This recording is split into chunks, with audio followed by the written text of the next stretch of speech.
Well, the FOMO got me. That's not really true.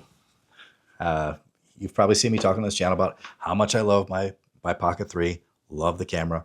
Will continue to be using the Pocket 3, but I have said if I could get my hands on one of these dual lens cameras, that's something that I find very interesting.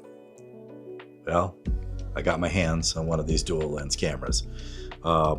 This new Insta360 Luna Ultra is every bit the game changer I thought it would be.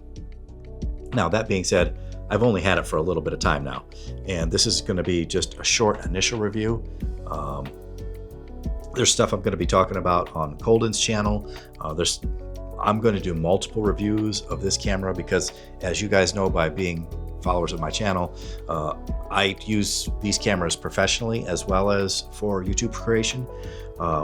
So there'll be a lot coming out from my channel regarding this. So if you're interested in this camera, please be sure to like, share, and subscribe. But my initial reactions are, it's everything I was hoping one of these cameras could be. So let's break it down. You've seen all the reviews. I'm sure I don't need to go down the whole tech specs thing. I think it can do 8K. Yeah, I'm not going through it. Definitely does 4K 24 through 4K 120. It has the iLog. All the stuff. If you want to see videos of all the tech specs, you can go see one of those. That's not what this is about. This is real use case of this camera. So what do I love about it? What I love for starters is, unlike what DJI has done with their most recent gimbal protector, this is a full protective case that snaps and locks into position, and that gimbal is completely encapsulated. They've thought about everything. They even put a little slit here for the charging light. So while it's in the case, when you plug it in, you have positive notification. Yep, it's getting power and it's charging.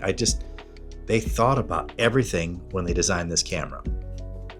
So that just the case alone, I love. So let's get into the gimbal. The gimbal's a little bit bigger than my Pocket 3, a little bit taller, and obviously because of the double lens system. It uses the same very familiar ability to turn it on by flipping open the screen and you're up and running. Dual cameras, a 20mm 1.8 lens, a 60mm 2.0 that can then go to 120 lossless. It can go to 240mm. The image gets soft. Not the biggest fan of it. Let me show you some of the test shots I shot around here so you can see what it can do and maybe what I don't love about it.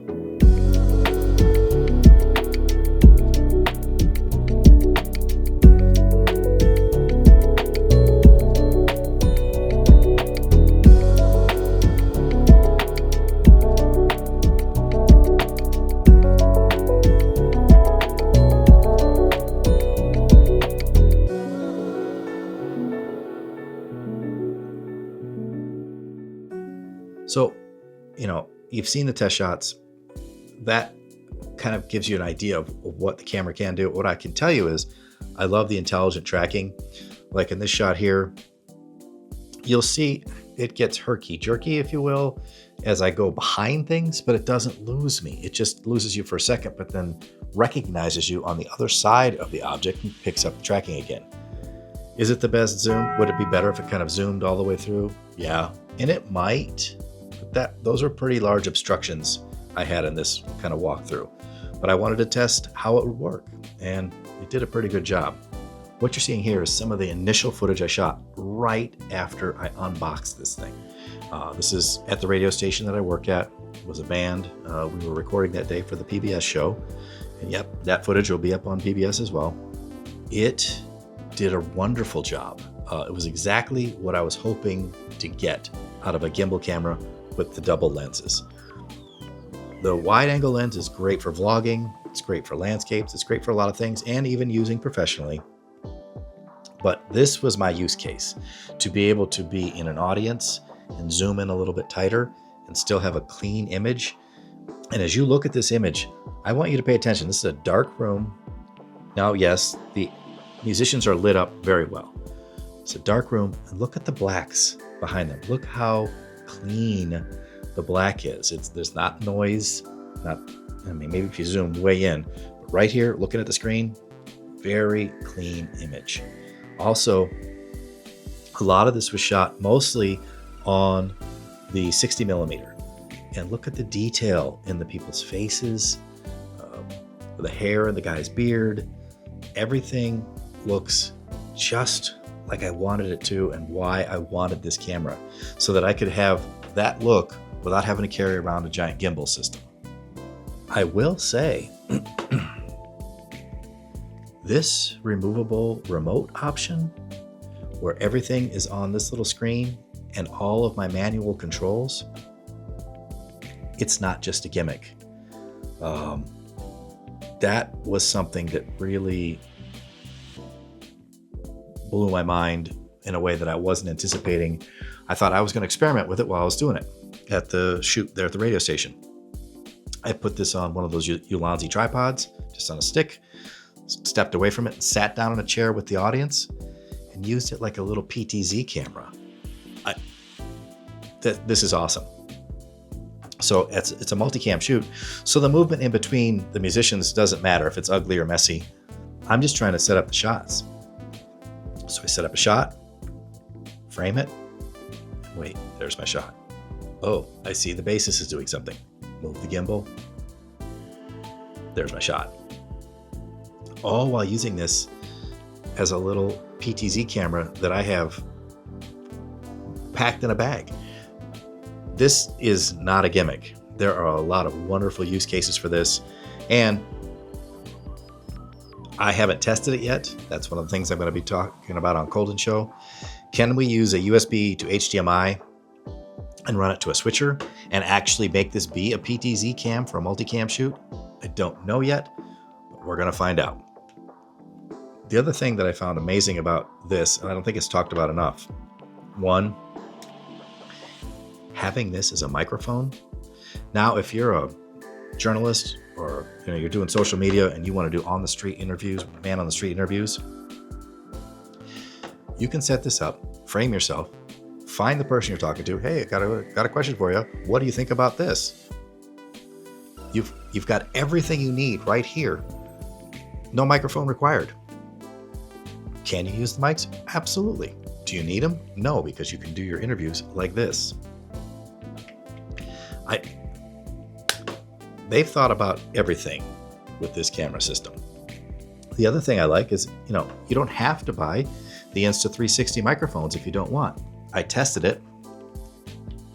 I'm not going to plug it in again now, but using the USB plug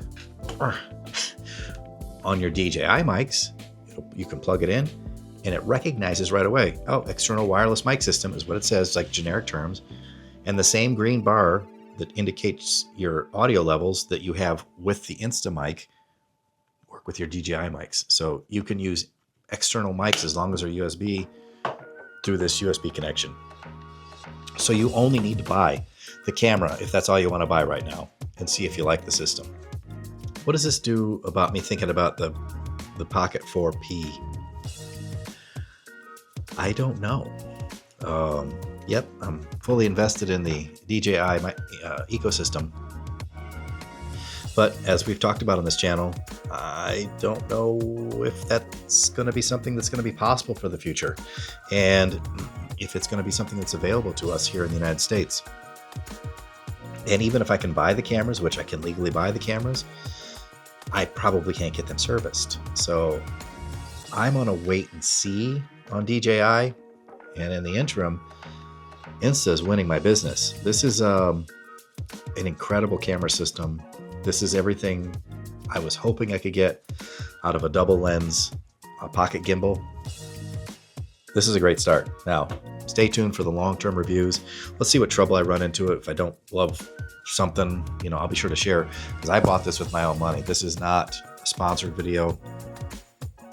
This is not, I'm not getting anything for this. This is my camera I bought that I want to use for customers. So if I'm running into stuff that I don't like, I'll be sure to let you know. But for now, initial impressions are, I am thrilled with this. I feel like this is the future of mirrorless cams, really, for me. So Let me know your thoughts. Let me know what you think about it. Have you seen one? Have you played with one? Have you bought one? Are you going to buy one? Or are you waiting for the Pocket 4? Tell me your thoughts. I'd love to know what you think about it. And also tell me what you thought about the footage that I showed. Is there something you didn't like? Is there something that I could try to improve? Because again, I just got this. I don't know that I have all my settings locked in yet. I haven't had enough time to kind of test and play with it. It's brand new. But right now, I'm loving it. If you like this video, please be sure to like, share, and subscribe. And, watch the one on the corner, that corner, whatever. In the one of the corners, there's a video coming up right now, and you should watch it.